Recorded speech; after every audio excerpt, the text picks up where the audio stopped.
A história dos negros no Brasil é conturbada. Escravidão, lutas e vitórias fazem parte da caminhada dos negros, que atualmente são chamadas de afro-brasileiros.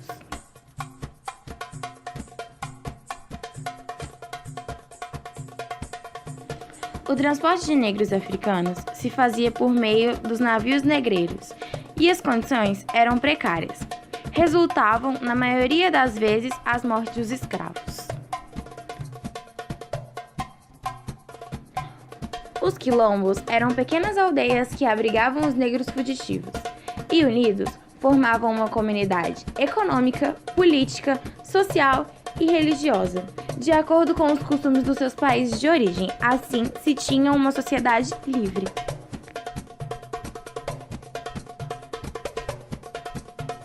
Vários aspectos da cultura brasileira são heranças deixadas pelos escravos negros africanos no Brasil. A maior parte dessa cultura foi trazida no período do tráfico de escravos. Apesar das proibições, eles faziam suas festas escondidos, onde as principais lutas praticadas era a capoeira.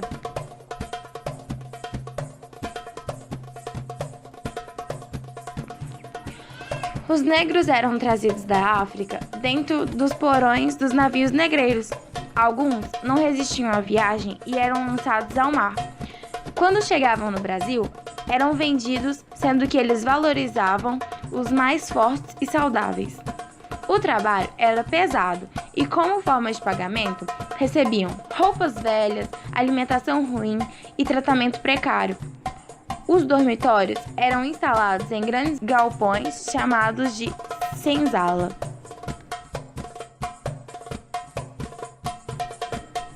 Alguns escravos recebiam cartas de alforria para conquistar a liberdade, mas o preconceito os impedia de crescer. Outros negros se revoltavam nas fazendas, matavam os feitores, mas fugiam para os quilombos, na busca de uma vida melhor. A Lei Áurea foi criada pela Princesa Isabel, abolindo definitivamente a escravidão no Brasil. Em 13 de maio de 1888, após isso, os negros tiveram liberdade, mas sofriam preconceitos de todas as formas e não tinham dinheiro para se sustentarem. Grande parte aceitavam empregos péssimos e precários.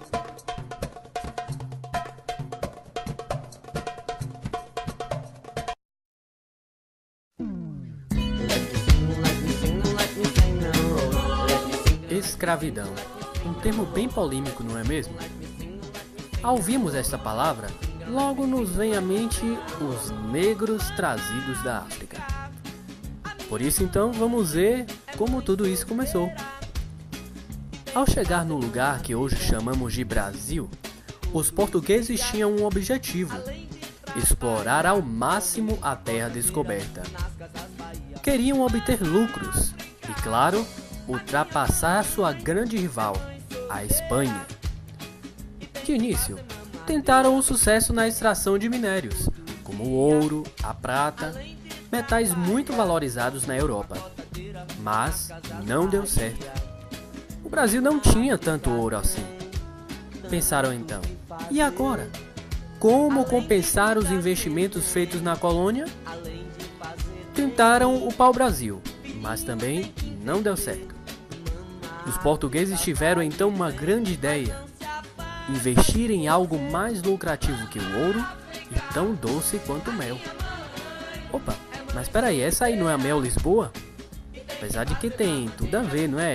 Lisboa, Portugal. Não, mas esse mel aí, isso.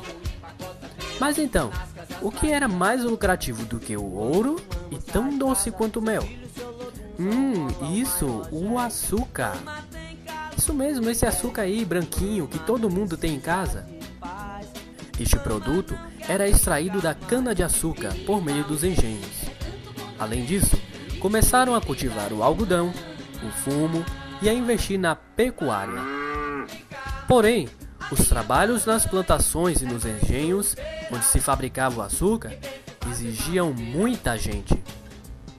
Como nenhum português estava disposto a trabalhar o dia todo no canavial, os colonos recorreram então aos índios. Em troca de seu trabalho árduo, os índios recebiam o quê? Um espelho. Um simples espelho. Ou uma faca, ou coisa assim.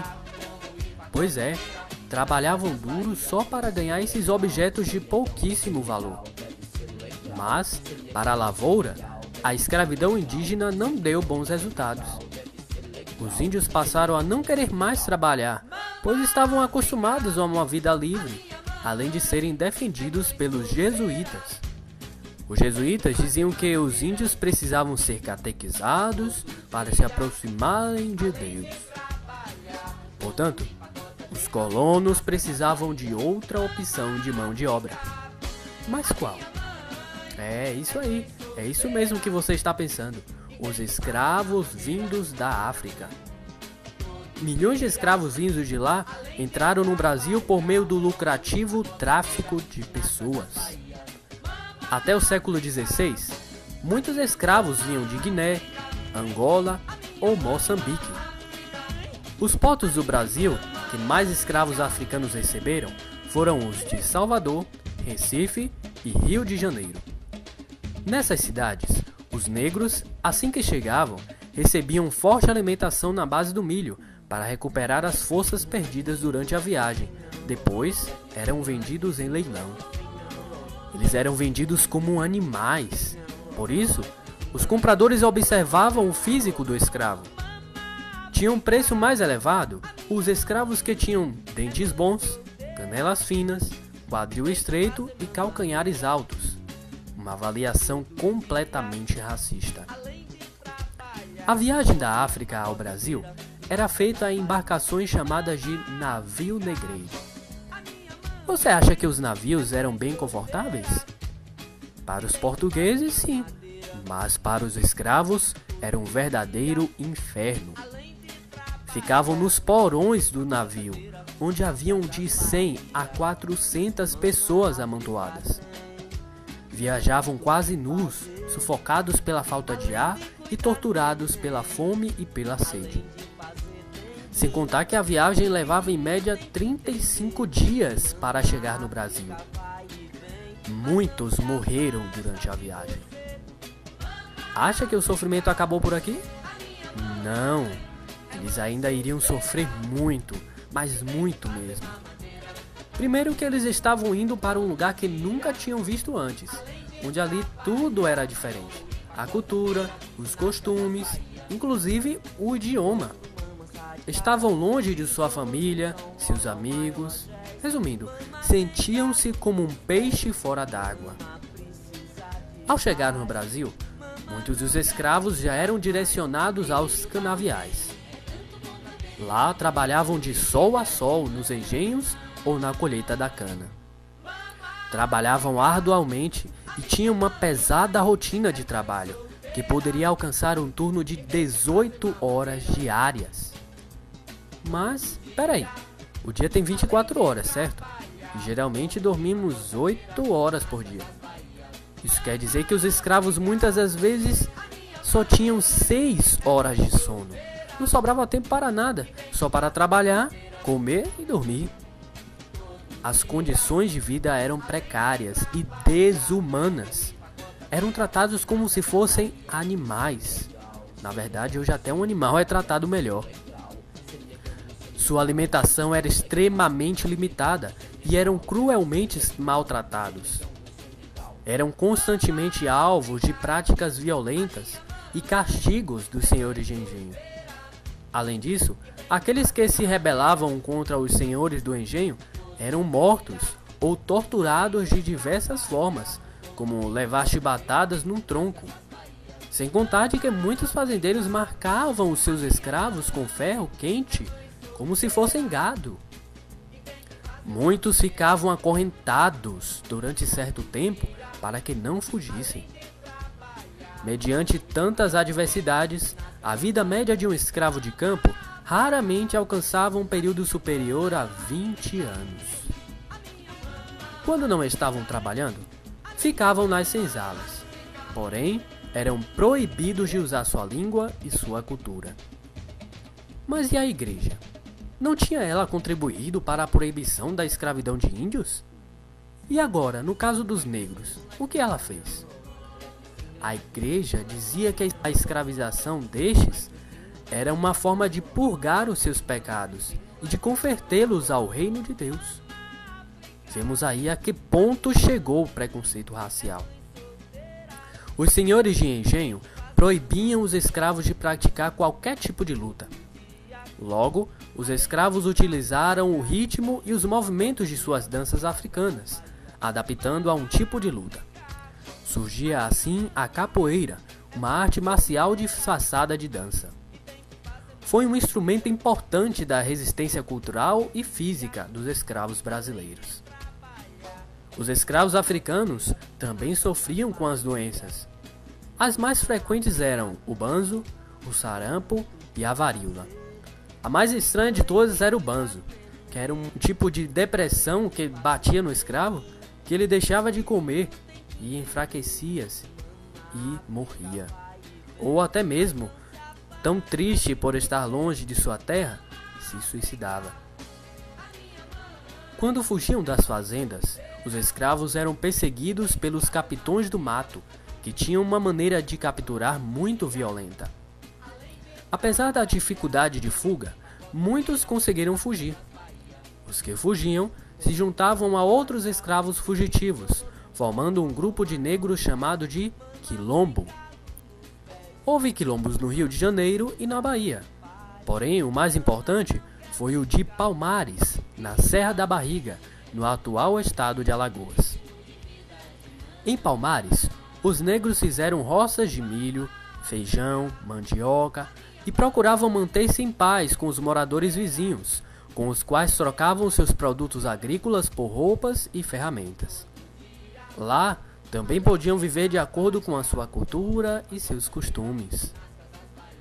No início, o líder do quilombo era Ganga Zumba, mas depois os negros decidiram retirá-lo do poder e colocaram em seu lugar o sobrinho dele, Zumbi. Ei, mas não é esse Zumbi aí não, é esse aí. O quilombo existiu por vários anos, chegando a ter 20 mil pessoas aproximadamente.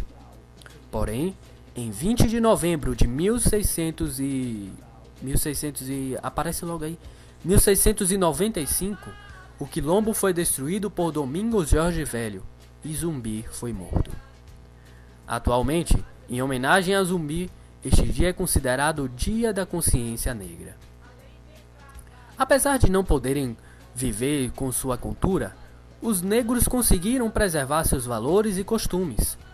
Hoje, muitos ainda praticam a capoeira.